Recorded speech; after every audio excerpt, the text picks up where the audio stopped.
नमस्कार प्यारे बच्चों, आज हम करने जा रहे हैं हमारी छठी कक्षा का 10वां अध्याय चिड़िया काव्य।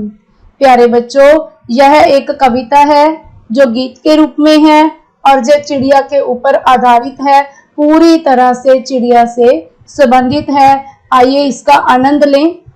सबसे पहले मेरे घर का अंडे जैसा था आकार, तब मैं यही समझती थी बस इतना सा ही है संसार।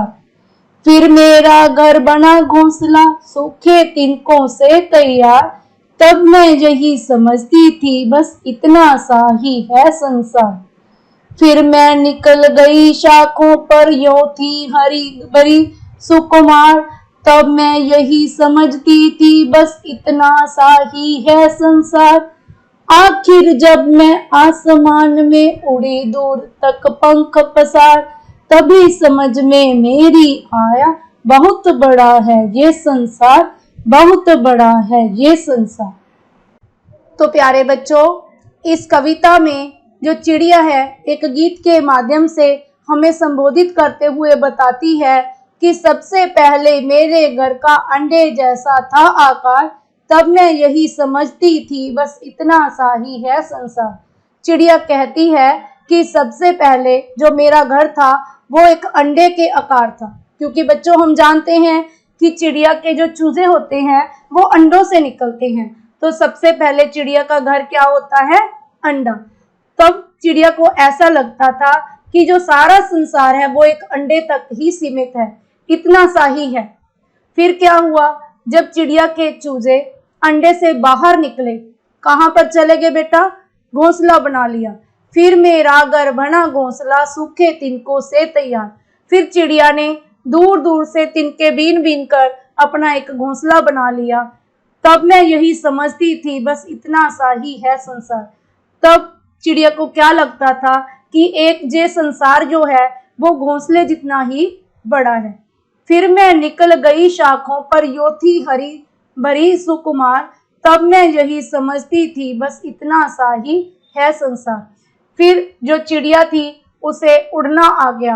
वह वृक्ष की टहनियों पर हरी भरी सुकुमार मतलब हरी भरी कोमल टहनियों पर शाखाओं पर फुदकने लगी, तो उसे ऐसा लगने लगा कि जो संसार है वो एक वृक्ष जितना बड़ा है। लेकिन अंत में क्या हुआ बच्चों? आखिर जब मैं आसमान में उड़ी दूर तक पंख पसार, लेकिन आखिरकार चिड़िया ने बड़ी बड़ी उड़ारियां भरनी शुरू कर दी। वो आसमान में पंख पसार कर दूर दूर तक उड़ने लगी। तभी उसकी समझ में ये आया कि यह संसार बहुत छोटा नहीं बल्कि बहुत ही बड़ा है। तो बच्चों, इसी प्रकार जैसे हमें बुद्धि आती है, समझ हमें विकसित होती है, तो बहुत सी जो धारणाएं हैं हमारे मन में विकसित होती हैं। बहुत सी चीज़ों की समझ हमारे अंदर विकसित होती है। जो चीज़ हमें बहुत आसान साधारण छोटी लगती है, कई बार वो मुश्किल लगने लग जाती है। और कई बार इसके विपरीत होता है कि जिसे हम बहुत ही मुश्किल टफ समझते हैं, समय के साथ साथ वो चीज़ हमें आसान लगने लगती है। कुल मिलाकर मेरे कहने का भाव ये है कि जैसे जैसे हम बड़े होते जाते हैं, हमारी बुद्धि बढ़ती जाती है, तो हमारे सोचने और समझने के ढंग में परिवर्तन होता जाता है। तो आइए बच्चों, अब हम इस पाठ का अभ्यास देख लेते हैं। तो बच्चों, पहला अभ्यास का प्रश्न है, चिड़िया के घर का आकार सबसे पहले कैसा था? चिड़िया के घर का आकार सबसे पहले अंडे जैसा था। चिड़िया का घोंसला किस चीज से बना था? तो बेटा, किस चीज से बनाया था चिड़िया ने अपना घोंसला? चिड़िया का घोंसला सूखे तिनकों से बना था। पेड़ की शाखाएं कैसी थी? पेड़ की शाखाएं हरी भरी सुकुमार थी। हमारा जो आगे बड़ा प्रश्न है, खुले आसमान से उड़ते हुए चिड़िया को क्या समझ में आया?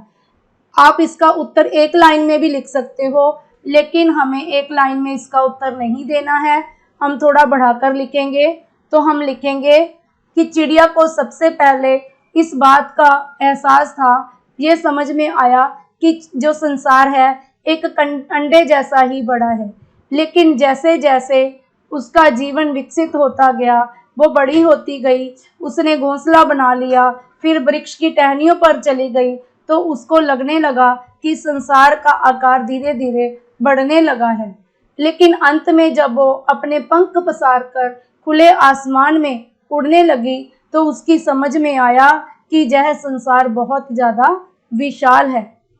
तो बच्चों, नेक्स्ट प्रश्न है, प्रश्न ये आपके लिए ही है, आपने अपनी भाषा में लिखना है कि जिस प्रकार चिड़िया ने अपनी प्रगति दिखाई है कि उसके ज्ञान में कितनी वृद्धि हुई, धीरे धीरे जैसे जैसे वो बड़ी होती गई उसका ज्ञान बढ़ता गया।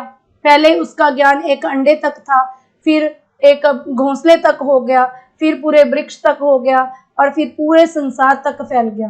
क्या आपको कभी लगा है कि छठी कक्षा तक पहुंचते पहुंचते आपने कभी ऐसे प्रगति की हो, आपकी समझ किसी बात में विकसित ही हुई हो, तो आपने उसके बारे में लिखना है। तो आगे बच्चों पंक्तियां पूरी करें। फिर मेरा घर बना घोंसला, सूखे तिनकों से तैयार, आखिर जब मैं आसमान में उड़ी दूर तक पंख पसार, तभी समझ में मेरी आया बहुत बड़ा है यह संसार।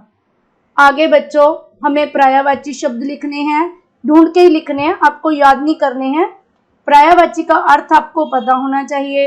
पर्यायवाची का अर्थ होता है समान अर्थ वाले शब्द, जिनके अर्थ, जिनके मीनिंग एक जैसे हों। जैसे बच्चों घर को हम गृह भी कह सकते हैं, आलय भी कह सकते हैं। इसी प्रकार संसार को जग, जगत कहा जा सकता है। घोंसले को हम घरौंदा या नीड़ कहते हैं। सुकुमार जिसे हम कोमल और मृदु कह सकते हैं। शाखा का अर्थ होता है बेटा टहनी, डाली। आसमान को हम कह सकते हैं गगन और नभ। ठीक है बच्चों, आगे हम देखते हैं विपरीत शब्दों का मिलान करें। इसमें विपरीत शब्द आपको आमने सामने दिए गए हैं, दो खानों में हैं, लेकिन वो आगे पीछे हैं। आपको उनको क्रॉस के साथ, एक लाइन के साथ मिलाना है। जैसे बेटा सूखे को, इसका विपरीत क्या होगा? गीले। सुकुमार का अर्थ होता है बेटा कोमल, तो कोमल का विपरीत होगा कठोर। पहले, बाद में, दूर, पास, हरी भरी, सूखी, बड़ा, छोटा। इसी प्रकार बच्चों सुकुमार में कुमार शब्द के आगे सु लगा है। आपको नए शब्दों का निर्माण करना है आगे सु लगाकर। सु के साथ पुत्र लगा तो क्या बन गया? सुपुत्र। सुगंध, सुगंध। सु और कर्म, सुकर्म। सु और पुत्री, सुपुत्री। सु और कोमल, सुकोमल। सु और नयन, सुनयन। इसी प्रकार बच्चों मैं से सर्वनाम के अन्य रूप आपके सामने लिखे हैं। मैं से मेरा, मेरी, मेरे। हम से हमारा, हमारी, हमारे। तू से तेरा, तेरी, तेरे, तुझे। तुम से बेटा तुम्हारा, तुम्हारी, तुम्हारी। उसी प्रकार हम लिख सकते हैं। तो बेटा आगे क्या है, आपको इन पंक्तियों को प्रयोग करके इन पर एक लेख लिखना है। एक विषय पर आपको एक गद्यांश की रचना करनी है। ठीक है, ये आपके लिए है कि आपको इस पाठ को कितना समझ में आया। तो प्यारे बच्चों मुझे उम्मीद है कि आप इस पाठ को अच्छे से समझ पाए होंगे।